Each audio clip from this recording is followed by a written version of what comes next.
Good morning, नमस्ते, आदाबर्स है, वड़क्कम,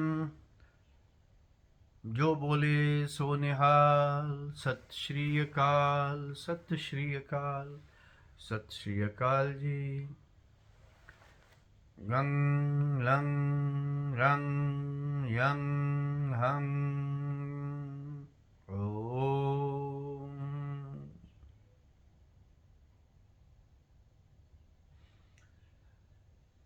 In our last session, we went through yoga, Ashtanga yoga, and then its extended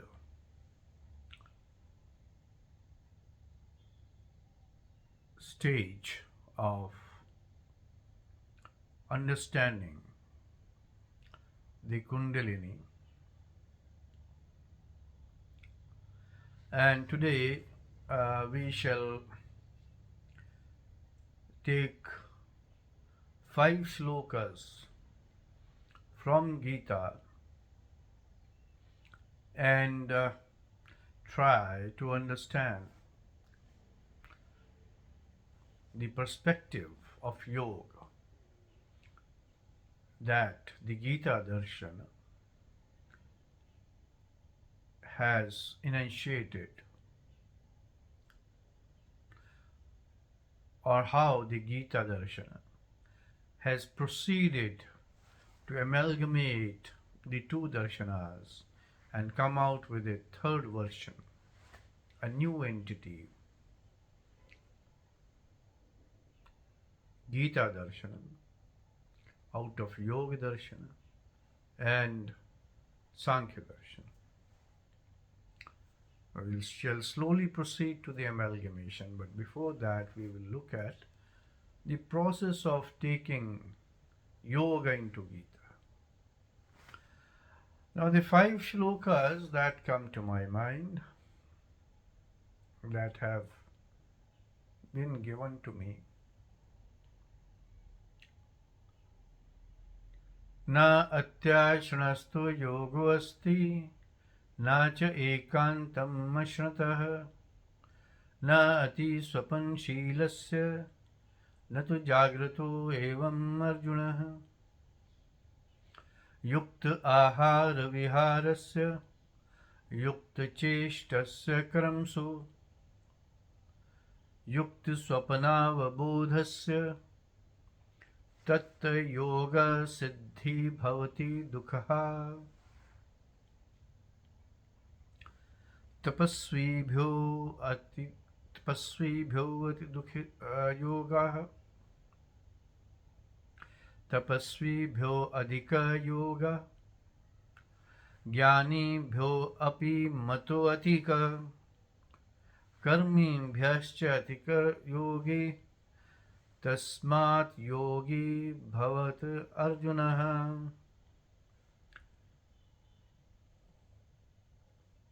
We'll do this again. I think I missed one matra. It is Jnanibhyo adhika yogi. Sorry.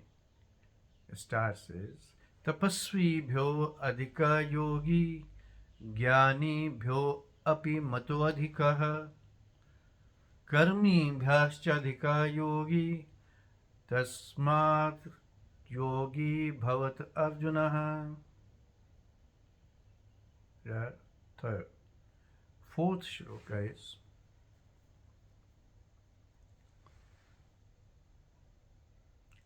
Abhaya Sattva Sanshuddhi Jnana Yoga Vyavasthitah.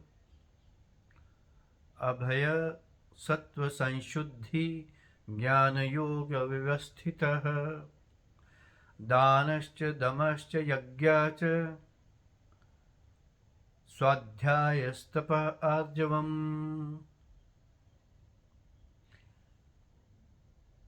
योग संन्यस्तं कर्मणः ज्ञान संच्छिन्न संशयम् आत्मवन्तं न निबध्नन्ति Karmani Dhananjaya.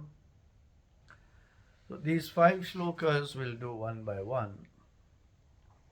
The first one was Na Atyashnastu Yogas. It says gluttony. It doesn't give you, yoga is not eating too much.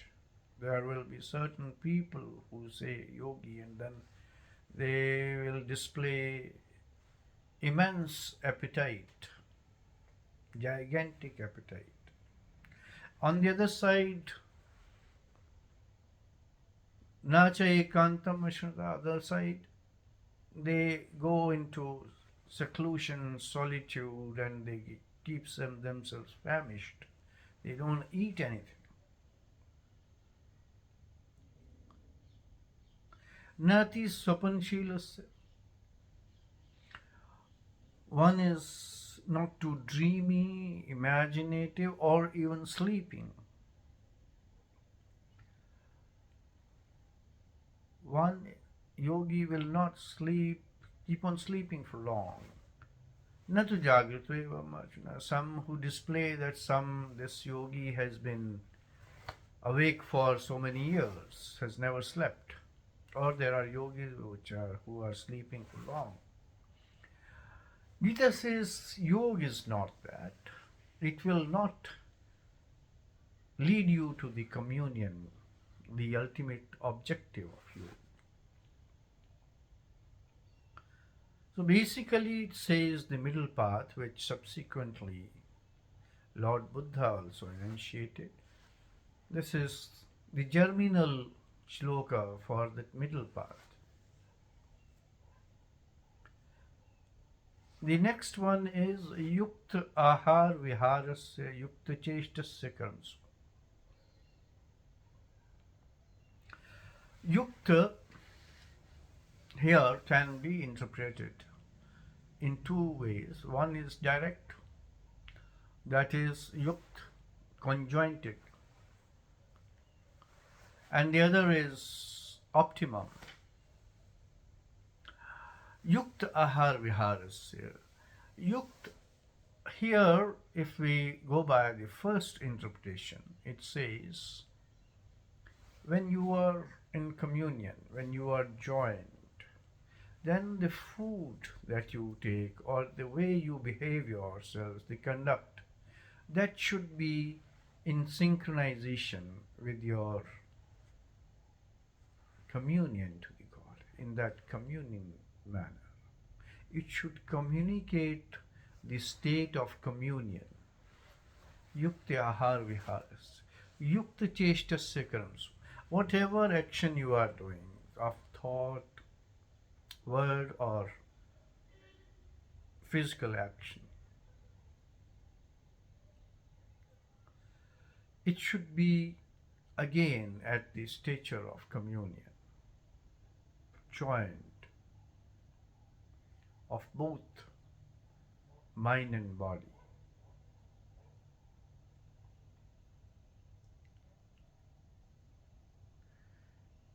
Yukta swapana bodhasya.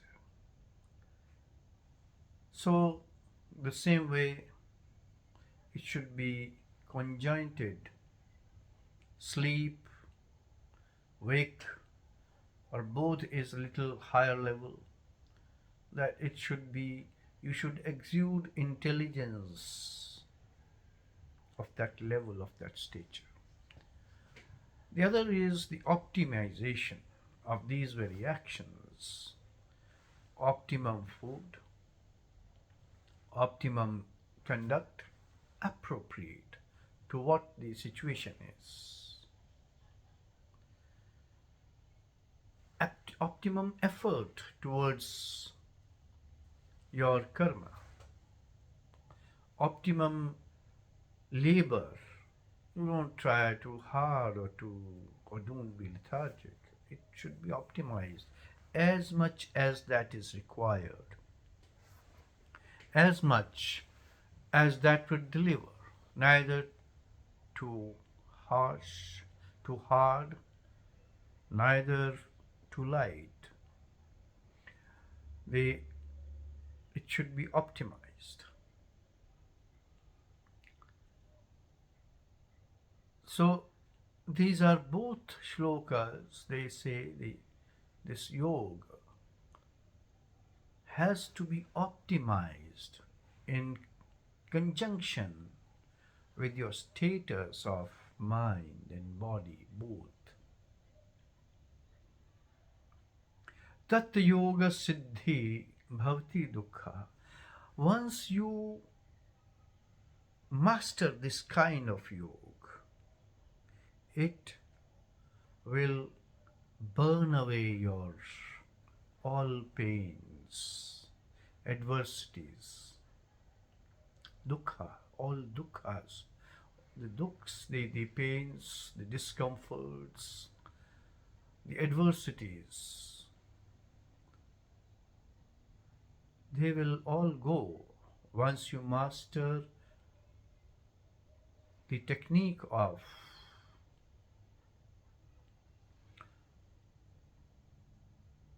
Ati Sarvatra Varjit and Yukta Ahar Viharasya Yukta Cheshtasya Karams. Optimization, appropriate status, appropriate effort, appropriate eating, appropriate sleep, appropriate waking up, a disciplined way of doing things is yoga.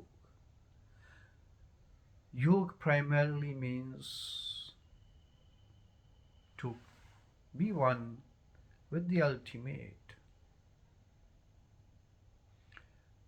and along with this body, using this body as your vehicle. It is one of those philosophies which are not nihilistic. It does not negate anything. It is holistic, comprehensive, a Catholic kind of philosophy. Then the next step is that somebody who is in that state of yogi, here the Lord says that yogi is better than those who have gone and sitting in tapasyas, who are putting their body into adverse conditions, in suffering pain, those who go into seclusion. Na atyashanasto yoga asti, na cha ekantam ashanata, as we had done in the first sloka. So tapasvi were supposed to be sitting in samadhi for years and years, and to attain that status they would subject themselves to long spells of hunger, long spells of exposure to heat and cold. So here the Lord says that a yogi is more than a tapasvi. Jnanibhyo api mato adhika. Now he says, even those who are followers of God, who follow this path of jnana, the knowledge, the ultimate knowledge, in his opinion, even yogi is better than them. Jnani bhyo api matu adhika. In my opinion, he is more than a jnani also.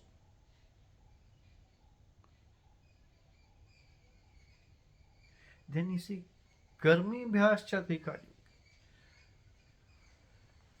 Those who are the people, there are many commentators who have brought out a karma yoga out of it, GEETA. Those who believe that you do positive karmas only. And that is the way Gita advocates. He says even karmi, those who believe in karma only, and they think that karma is going to take them to the ultimate truth. A yogi is more than a karmi also. Somebody, it's the various aspects of yogi that ideally yogi should be able to be a tapasvi, and at the same time a yogi is jnani. A yogi cannot be a jnani. One has to have the knowledge. Otherwise, ajnana is a tamasic thing.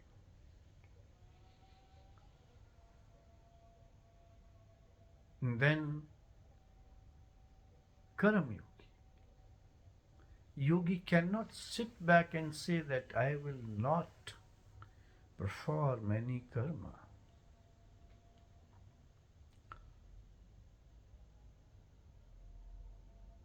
Tasmat yogi bhavat Arjuna.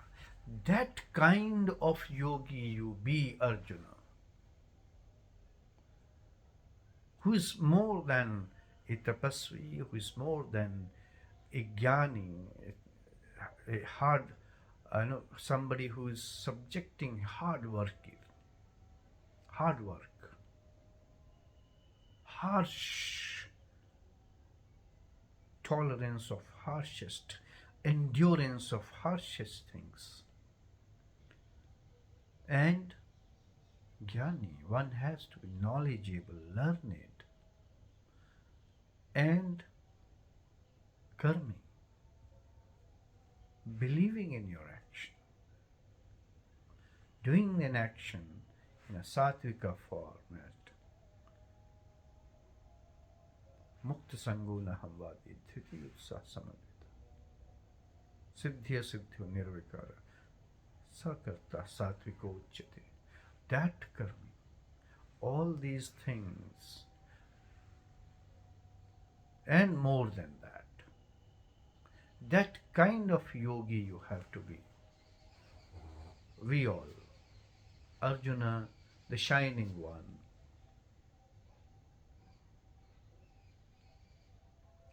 And what are the various things you expect?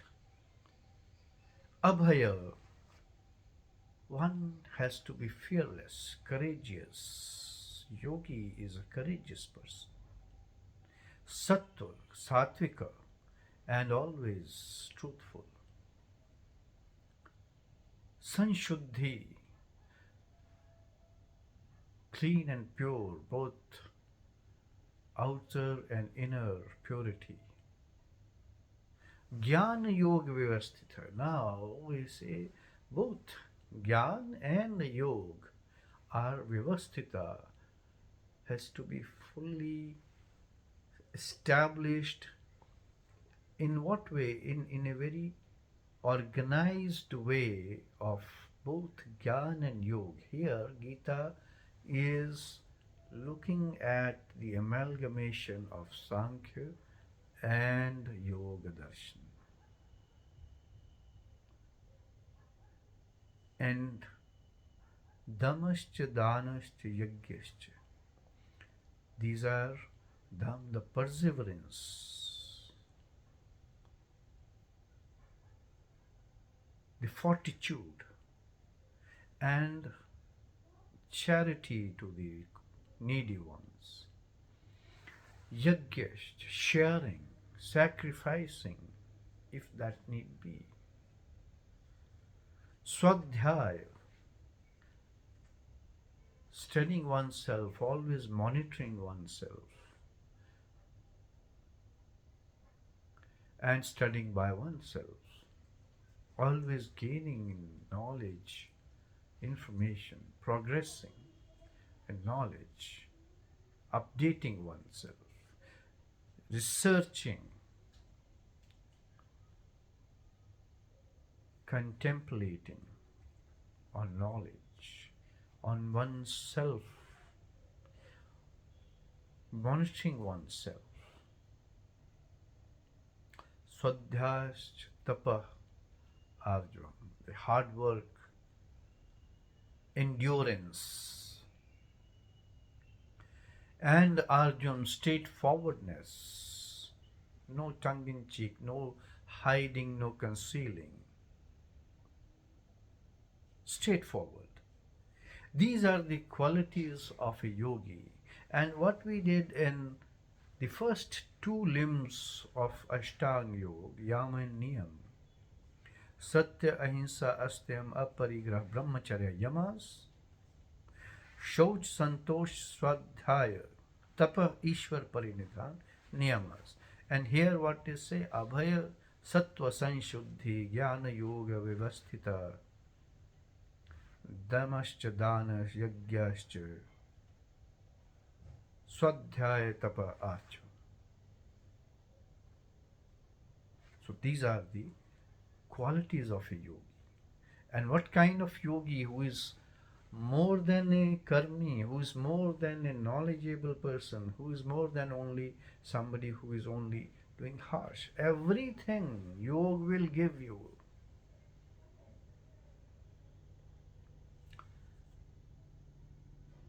So this is the perspective of yoga that Gita gives. When you master yourself in yogic way, in the course of yoga, then these are the qualities which by themselves will become your personality. People will find these qualities in you. No effort to this, but because you have already gone through the process of yoga. Your conscious effort has been there in the following that course. And when you have mastered it, these qualities of themselves mark your personality. And then finally, the final step, yoga sannyastam karmana. Now if you don't have a prarabdha, if you don't have sanchit karmas, you don't have the prarabdha type of karmas, then logically you don't have a next birth.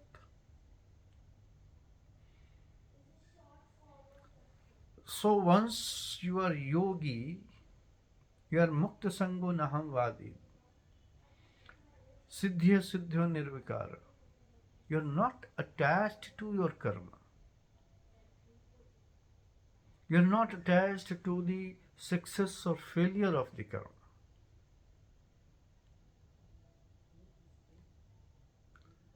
You are not attached to the pains and pleasures of failure and success. You are not even bothered about being recognized for some karma. You are not hankering after credit for doing something, for bringing out a thought, for giving a creation.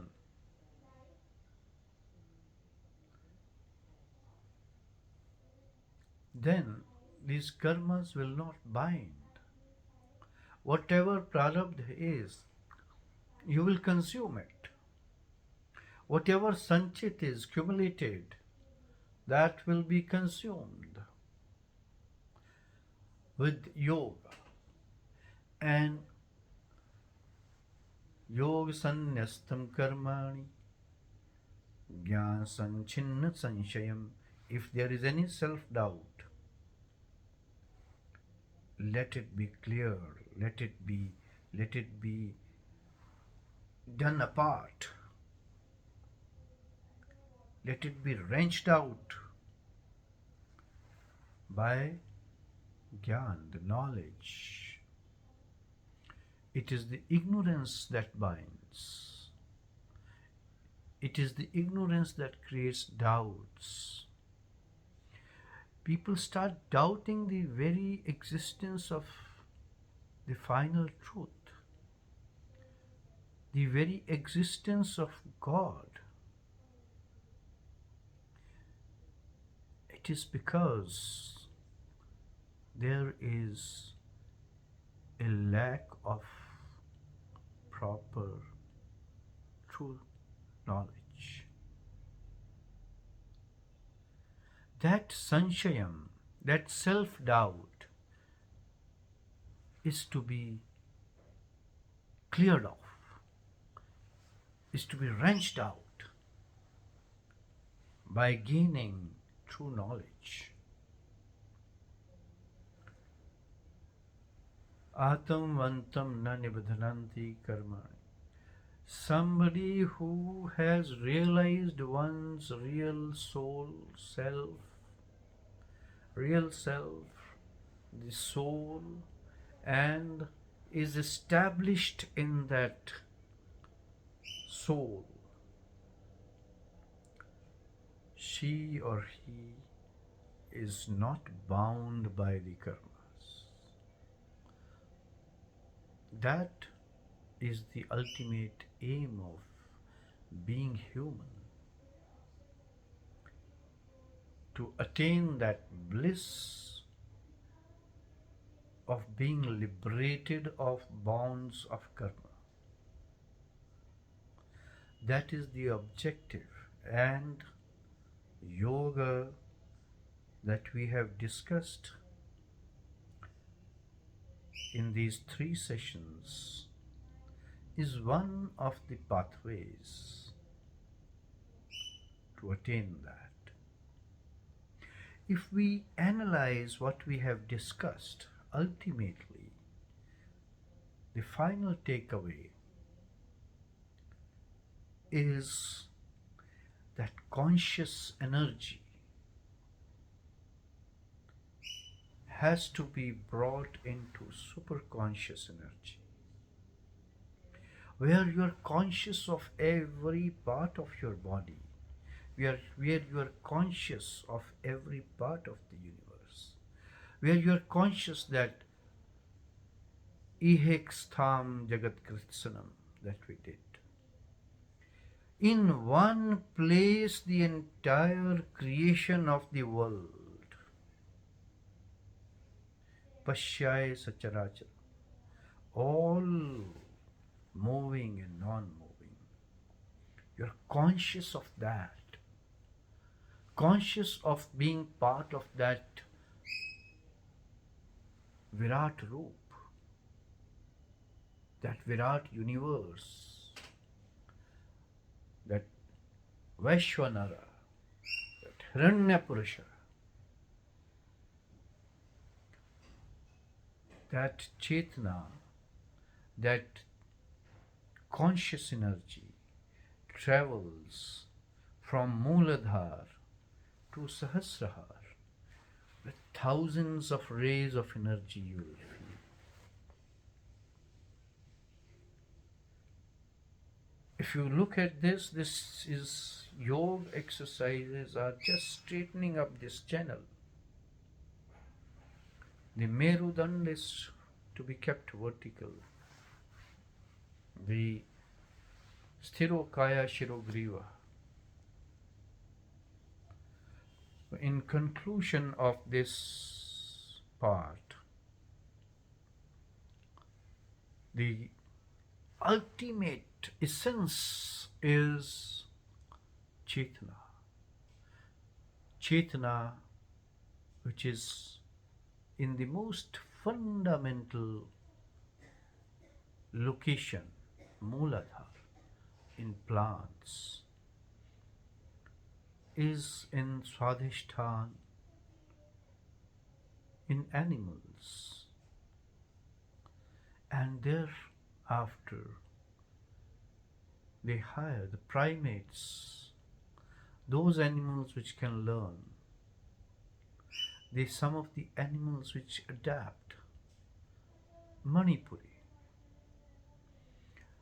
But thereafter the chakras, the Chetana goes only in human beings. And it is when this consciousness, that energy of consciousness flows into Sahasrara, it gives you a consciousness of minutest stimulus in your surrounding.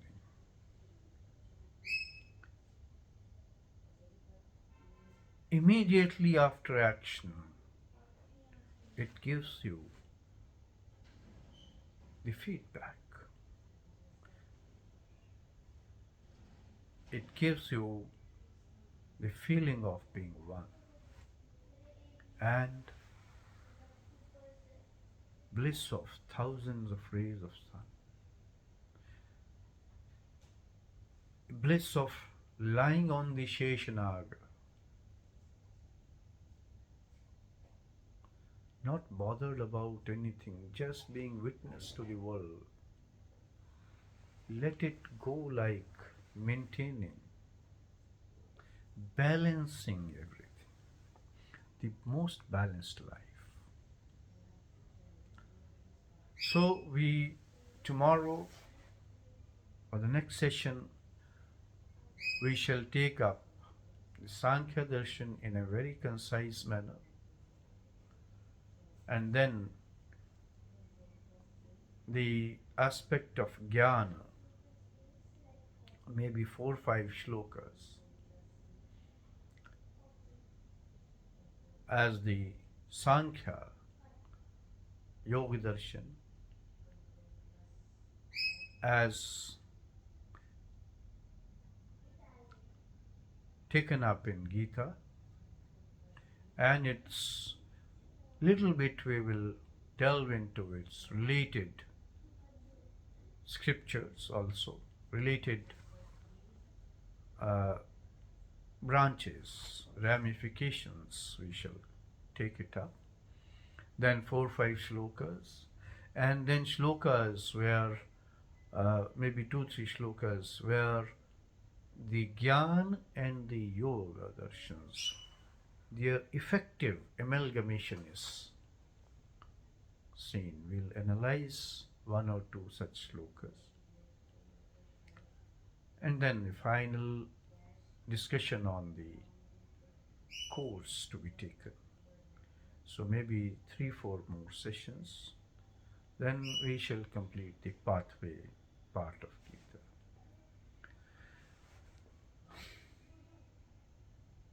Om Tatsaditi Nirdeshah Brahmanastrividha Smritah Brahmanastenapi Yagyascha Vedascha Vihita Purah. Om